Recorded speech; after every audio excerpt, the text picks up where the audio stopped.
Okay, well, I'm here today with my friend Dennis from Russia. He runs a motorcycle school in Kaliningrad, Russia, and he has an exotic motorcycle touring company located in Bali, Indonesia. But he also does rides in Tibet and in Africa and in South America, places like Brazil and Argentina. It's the first time he's come visit me since the COVID pandemic. And on his way to Maryland before his visit, he stopped by to do a little typical Dennis activity. I'll let him tell you more about it.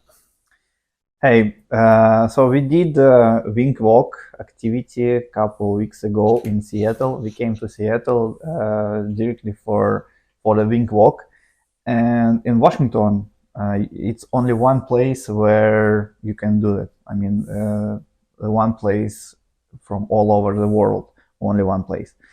And I saw that activity a couple of years ago from Instagram, from the video, and I didn't realize that it can be in the real life. So I just watched like a movie with Tom Cruise or something like that. But I decided to make a Google search, and after that I saw the information that there is a company who provides that kind of activity. And one of my life goals is to travel around the world and looking for some unique places, unique activities, and so on. So the wing walk, I think it's unique. So the plane looks quite old. Can you tell us a little bit about the airplane? Yeah, the airplane, it's the year it's 1942, and it's very hard to keep a good shape of that plane and keep it in a good condition, and it's very expensive. And I think it's just a couple of planes there are for all over the world, and it's for sure it grabs your attention. When you're walking around the plane, it seems like it could be, some parts of it could be rather fragile. Do they give you very specific instructions as to where you can climb, where you can walk, what you can touch, what you should and should not do? Yeah, sure. So the first main thing, you have to have like a good physical shape, because it's windy there, and you have to be strong enough to climb up to the top wing to make the main stunts. So the wing walk, it means you fix yourself at the wing. During airplane, we'll do some acrobatic stuff, some different kind of loops, and so on. So the activity will be organized for a whole day, and the first part of the day is a practice day, when at the land you are practice how to climb from the top wing, from the bottom wing, and so on. So before practice, we arranged only one wing. It's a top wing, and when we start to practice, I told to my friend, why we have to add extra bottom wing. I have a lot of experience all over the world trying that kind of activities, like some not unusual extreme activities. But my friend, he didn't have a lot of experience of doing something like that. So I did a skydiving. I have a course of skydiving. So I did the aerobatic stunts as the different kind of planes. And for me, it's okay. It's like for you to go to 7-Eleven to drink Red Bull or something like that. But for my friend, it was a great and unique experience. And he thought that he's at one of the part of Mission Impossible with Tom Cruise. Did the pilot tell you about how fast the plane is flying when you do that? Yeah, so their average speed is around 120 kilometers per hour. What about miles? Right about 70, maybe a little less. Yeah, and when plane goes up, and after that when plane goes down, it's around 200 kilometers per hour. 120 miles an hour. Yeah, so it's fast. And when you hold on to those cables, is there any special technique they tell you? I assume you're wearing some kind of gloves.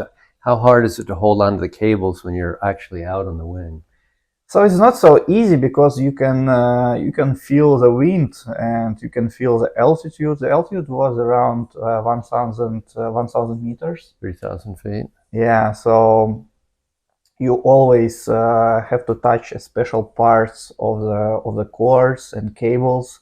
And there is a here close to my cabin there is a one cord, and it's impossible to touch it because it's a fuel cord, and you have to make a program in your brain what you can do and what action is not allowed, like to touch the fuel or something like that.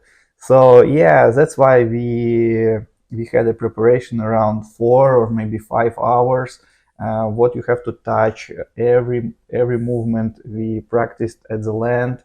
And also, as for the wing, you cannot step up at the wing. So there is a special stickers with the points, like small dots, and you have to walk only using that kind of dots. So what was more exciting, or say more dangerous, climbing in the wires in the wing, or sitting up on top strapped to the top pole? So the most emotional part for me it was when the plane take off and you are flying. You see the altitude. You see you can feel the wind, and you had a couple of minutes to understand what's going on. Like, and there were a lot of questions to myself what I'm doing here. I'm sure that it will be like in real life. Is it not a movie? It's not a play game, or it's not a simulator, or it's a real part of my life. So in a couple of minutes I will climb up to that wing. I'm sure of it. So something like that. Maybe you were thinking it's a real part of the end of your life. No, for sure. But after that propeller looks very close. yeah, it is. But after after you see this signal from the pilot that we're ready to go, we start to climb. So your brain starts to work as a program. So you know every your step, what you have to do, and so on. So I think for me, as an organizer of different kind of activities, it's very important to stay in touch with your brain in different extreme situation, because you have to know what to do. You have to focus on your right things, what you have to do, and when you have to do that kind of activity. So I think it was very very important experience. I know the engine itself is very loud. Aircraft piston engines like that were very loud. They didn't really have any exhaust on them. But I imagine that the propeller itself made quite a lot of noise going through the air. It is. Yeah. What was it? You wore earplugs, I assume? Yeah, we used the earplugs, but at this moment you didn't care about the noise. You didn't care about anything. You just focus on your things, and you was trying to get as much emotions as you get, because it's only the first and maybe the last event, that kind of activity in your life. I mean, I'm not going to do it every year or something like that. When you were standing right behind the propeller, is there a different sensation than when you're out in the wing? Can you actually feel the thrust of the air behind the propeller? Yeah, sure. Yeah, you can feel everything there, and you can feel the level of crazy things that you are doing at this moment, especially when you stand up at the top wing, and you just made all kind of belt fixation, and you have to sign, you have to make a sign like that to the pilot that you are ready, and after that it's completely play game or the stories from the movie. Do you remember when I have met you a couple of weeks ago in the airport? You asked me, "So Dennis, what's new in your life?" And I told you, "Michael, I did a wing walk." What did you? What do you think? I had no idea. I thought you were saying like wind walk, like it was some kind of Chinese food or something. I had no idea what you're talking about. Do you know anything about the pilot? Where did he fly in the military? What was his experience? Where do you know anything about him? It's a family business. It's very interesting family business. So the pilot is like a father and a daughter. She was a teacher of our team, and I think he was a military pilot, but he was not very. He didn't tell us nothing about that kind of activity. I tried to ask them. So, guys, it's very interesting for me. How did you like create that kind of activity? So you were drinking a beer, and after that you decided, okay, let's go, let's make some new stunt. I don't know how it happened. How many customers a year do you think they have? I asked them that question. They have around 700 customers each year. Wow. Yeah, but they started to make some promotion only since 2015 or something like that. So that's more than 2 a day. So you have like a half a day. Yeah. So how many out from the time you took off to the time you landed? How many total hours did you have? The whole program, it takes around 6 or 7 hours, but your flight, it's around 30 minutes. Okay, interesting. Okay, well, we'll put some more descriptions below the video if any of you are interested in checking it out and doing it yourself.